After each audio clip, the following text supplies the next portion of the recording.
আমি আমার ভিডিওতে সবসময় কিন্তু মনে করাই দিছি যে হাসিনা ক্ষমতা এমনি এমনি ছাড়বি না, ওই একটা ম্যাসাকার করবি।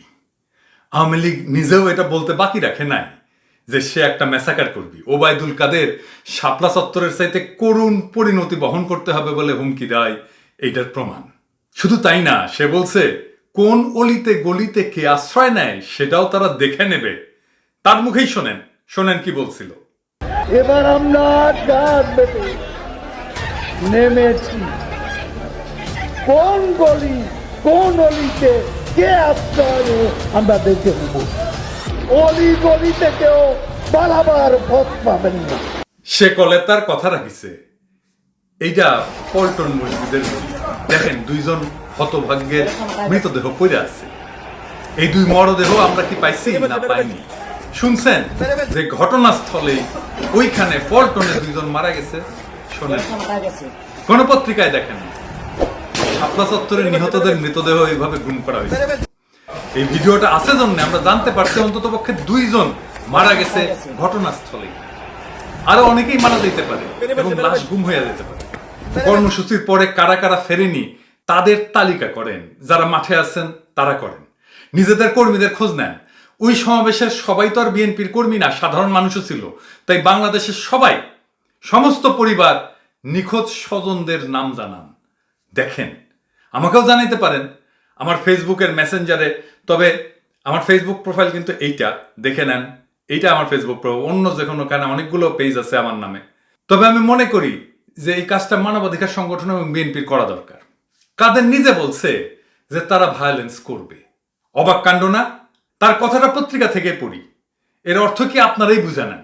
সে বলতেছে, দেখেন পত্রিকায় কি লিখছে, বিএনপি প্রতিরোধ বা প্রতিশোধ নিলে তা হবে পুরোটাই আওয়ামী লীগের শান্তি সমাবেশের বিপরীতে ভায়োলেন্স। কর্মসূচি কে দিছে? প্রথমে বিএনপি দিছে, তো তার পাল্টা কর্মসূচি দিছে আওয়ামী লীগ, তাই না? শান্তি সমাবেশ প্রতিরোধ কখন করে? কেউ মার খাইলে প্রতিরোধ করে, তাই তো? মার না খাইলে তো প্রতিরোধের প্রশ্ন আসে না। তার মানে বিএনপিকে আওয়ামী লীগ মারবে, সেই মায়ের বিএনপি প্রতিরোধ করলেও সেটা হবে ভায়োলেন্স। ওবায়দুল কাদেরের ভাষায় কাউয়া রেকর্ড আছে, ব্ল্যাক অ্যান্ড হোয়াইট। অত সোজা না। তোমার মতো বেকুবদের সাথে খেলতে আমাদের মিচ্ছিয়ানাও কষ্ট নাই। দেখবা আইস তোমাকে কেমনে খেলা দিই। আমার গতকালের ভিডিও দেখছেন যে কিভাবে ডিবির জ্যাকেট পইরা পুলিশের রিকুইজিশন করা গাড়িতে আগুন দিছে। আমি জানতাম ওই ড্রাইভারের ধইরা তার স্টেটমেন্ট বদলাইবে, সেটাই করিছে। কিন্তু প্রশ্ন হইতেছে জ্যাকেট ডিবির নাকি ডিবির না। তার চাইতে বড় কথা হইতেছে পুলিশের বেষ্টনীর মধ্যে আইসা কেমনে একজন পুলিশেরই গাড়িতে আগুন দিয়া পলায় যাইতে পারে। আওয়ামী লীগ তো জাউরার জাউরা, তাই তারা হেন কুপরিকল্পনা নাই যে করে নাই। এই যে দেখেন এইখানে পুলিশের কথাবার্তায় কি বিষয়ে কথা হইতেছে।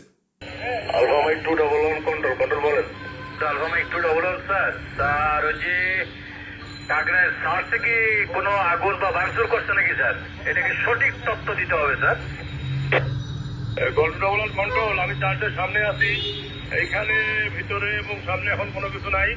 এখানে আমরা আছি সামনে। এখন না, আগে কি ভাঙচুর করছিল নাকি স্যার? আপনারা বলছিলেন কাকরায় সার্চে হামলা করছে, সেখানে কি ভাঙচুর হয়েছে কিনা স্যার? এটা ভিক্টর সিক্সার জানতে চাচ্ছেন স্যার।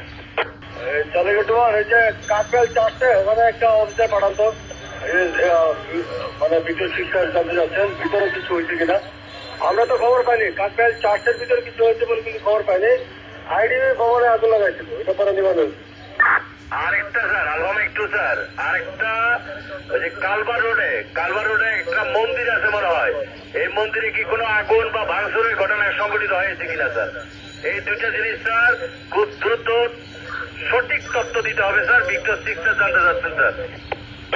এটাতে তো স্পষ্ট বোঝা যায় যে 28 তারিখ আওয়ামী পুলিশ শুধু সমাবেশের কর্মী সমর্থকদের নির্যাতনই না, বরং তাদের টার্গেট ছিল চার্চ এবং মন্দিরের নাশকতা করে বিএনপির গাড়ি দোষ চাপানো। ঠিক যেমনটা পুলিশ প্রশাসন নিজেরাই গাড়ি পুরায় চিল্লায় দায় চাপাইতেছে সমাবেশে আসা লোকদের উপরে।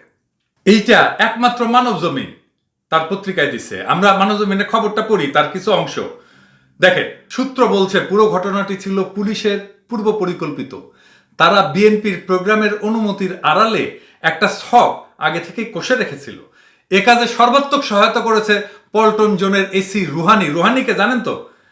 রুহানি সাবেক ছাত্রলীগের সেক্রেটারি রাব্বানির ভাই। এসি মতিঝিল রুহানির তত্ত্বাবধানে পল্টন থানা ছাত্রলীগের সেক্রেটারি পিয়ালের লোকজন দিয়ে হোটেল ইসাখার সামনে বিএনপির লোক সেইজা প্রথমে বিচারকদের বাসভবনে, পরে পুলিশকে লক্ষ্য করে ইট পার্কেট ছুলে তারা হাওয়া হইয়া যায়। এরপর বাকি কাজ বিপ্লব সরকার ও ডিসি রমনা আশরাফুল আজিম করে দেয়। তাদের অন্যতম উদ্দেশ্য ছিল কাকরাইলের চার্চে ও সিদ্ধেশ্বরীর কালী মন্দিরে যে কোনোভাবে হামলা করে বিএনপি জামাত কর্মীদের দোষী আখ্যায়িত করা। কিন্তু ঘটনার তীব্রতায় ওই দলটি ছত্রভঙ্গ হয়ে গেলে সে পরিকল্পনায় আর সফল হয়নি। গতকাল পুলিশের রেডিও ট্র্যাকিং সেটের বার্তা বিশ্লেষণ করলে এই দাবির সত্যতা পাওয়া যায়। আপনারা অনেকেই এইটা শুনছেন, বাট রেকর্ড রাখার জন্য আমি এইটা আবার আপনাদের শোনাই, এইখানে থাকুক, শোনেন। আলফা মাইক 211 কন্ট্রোল বলেন। আলফা মাইক 211 স্যার। স্যার ওই যে কাকরাইল সার থেকে কোনো আগুন বা ভাঙচুর করছে নাকি স্যার? এটাকে সঠিক তথ্য দিতে হবে স্যার। কন্ট্রোল, আমি চার্চের সামনে আছি। এইখানে ভিতরে এবং সামনে এখন কোনো কিছু নাই। এখানে আমরা আছি সামনে।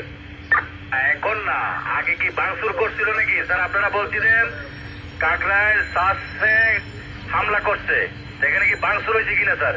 এটা ভিক্টর সিক্সার জানতে চাচ্ছেন স্যার। এই যে কাকরাইল চার্চে ওখানে একটা অফিসার পাঠান তো, মানে ভিক্টর সিক্সার জানতে চাচ্ছেন ভিতরে কিছু হয়েছে কিনা। আমরা তো খবর পাইনি, কাকরাইল চার্চের ভিতরে কিছু হয়েছে বলে কিন্তু খবর পাইনি। আইডিবি ভবনে আগুন লাগাইছিল, এটা পরে নিবানো। আরেকটা স্যার, আলবাম একটু স্যার, আরেকটা ওই যে কালবার রোডে একটা মন্দির আছে মনে হয়। এই মন্দিরে কি কোনো আগুন বা ভাঙচুরের ঘটনা সংঘটিত হয়েছে কিনা স্যার? এই দুইটা জিনিস স্যার খুব দ্রুত সঠিক তথ্য দিতে হবে স্যার। ভিক্টর সিক্সার জানতে চাচ্ছেন স্যার। এই তীব্র সংঘর্ষের সময় পুলিশের আইজি, যার কল সাইন মানে তাকে পুলিশেরা একটা নামে ডাকে আর কি, তার নাম হইতেছে ভিক্টর সিক্স। তার পক্ষ থেকে ভিক্টর সিক্স বারবার জানতে চাচ্ছে যে কাকরাইল চার্চ এবং মন্দিরের হামলার সঠিক তথ্য জানানোর জন্য বলা হয় সর্বোচ্চ মহল থেকে জানতে চাওয়া হয়েছে। পরবর্তীতে পুলিশ কর্মকর্তারা সেসব স্থাপনা পরিদর্শন করে নিশ্চিত করেন সেখানে কোনো ভাঙচুরের ঘটনা ঘটেনি।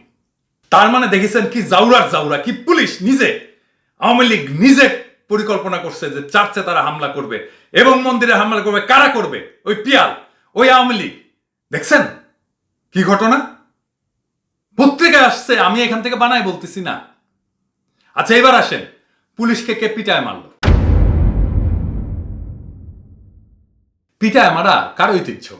কার? হ্যাঁ ঠিক ধরেছেন, আমাদের জাতির পিতা বঙ্গবন্ধু শেখ মুজিবুর রহমান সংসদে শঙ্কর মাছের চাবুক নিয়ে মারপিট করেছিল। স্পিকার শাহেদ আলী সেই মারপিটে মারা যায়। 16 ডিসেম্বরে আওয়ামী লীগের বিহারি উর্দুভাষী নেতা মোহাম্মদ আলাউদ্দিন ধানমন্ডি 32 নম্বর বাড়ির সামনে গেছিল, তারে পিটায় মারছিল আওয়ামী লীগের লোকেরা, কারণ সে বিহারি। আওয়ামী লীগ করছে তো কি হয়েছে? লগি বৈঠার তাণ্ডবে পিটায় সাপের মতো মারছে না মানুষ? কারা মারছে? আওয়ামী লীগ মারছে। এই পুলিশ মারছে কে? আওয়ামী লীগ মারছে। এখন অনেকে কইবেন আপনি এটা কি কইলেন, প্রমাণ কই? আসেন প্রমাণ দেখায়। বিএনপি মহাসমাবেশ ডাকছে, তারা মিছিল নিয়ে আসছে, তাদের কারো হাতে কি লাঠি ছিল? দেখাতে পারবেন? না, পারবেন না। আওয়ামী লীগ শান্তি সমাবেশে আসছে, রাস্তায় রাস্তায় পাহারা দিছে লাঠি নিয়া, ঠিক কিনা বলেন? শুধু তাই না, তাদের লাঠির একটা বিশেষ বৈশিষ্ট্য ছিল। কি বৈশিষ্ট্য? এডিটর সাহেব ছবিগুলো দেখান, স্ক্রিনে এক এক কইরা দেখান, সবগুলো ছবি দেখান। কি সেই বিশেষ বৈশিষ্ট্য? সেই লাঠির রং সবুজ রং। এই রঙে রাঙানো, তাই না? মুরাদের হাতেও সবুজ লাঠি, তাই না? এইবার আসেন পুলিশ পিটায় মাইরা ফেলার দৃশ্যটা দেখি। এডিটর সাহেব বড় কইরা দেখান। এবার দেখা যায় সবুজ লাঠি। কারা মারিছে তাইলে পুলিশ রে? আওয়ামী লীগ মারিছে। পল্টন মসজিদের গলিতে মৃতদেহের পাশে পড়ে আছে কোন লাঠি? দেখেন, ছবি দেখেন। এডিটর সাহেব বড় কইরা দেখান, সবুজ লাঠি। ওই সবুজ লাঠি আওয়ামী লীগ বাকশালী, তোমাকে হাসিনা এবার বাম্বু হয়ে ঢুকবে। এবার আসেন আর একটা জাউরামো দেখি আওয়ামী সাংবাদিকদের। আমরা সবাই জানি যে পুলিশের টিয়ার গ্যাসে আহত সাংবাদিক মারা গেছেন।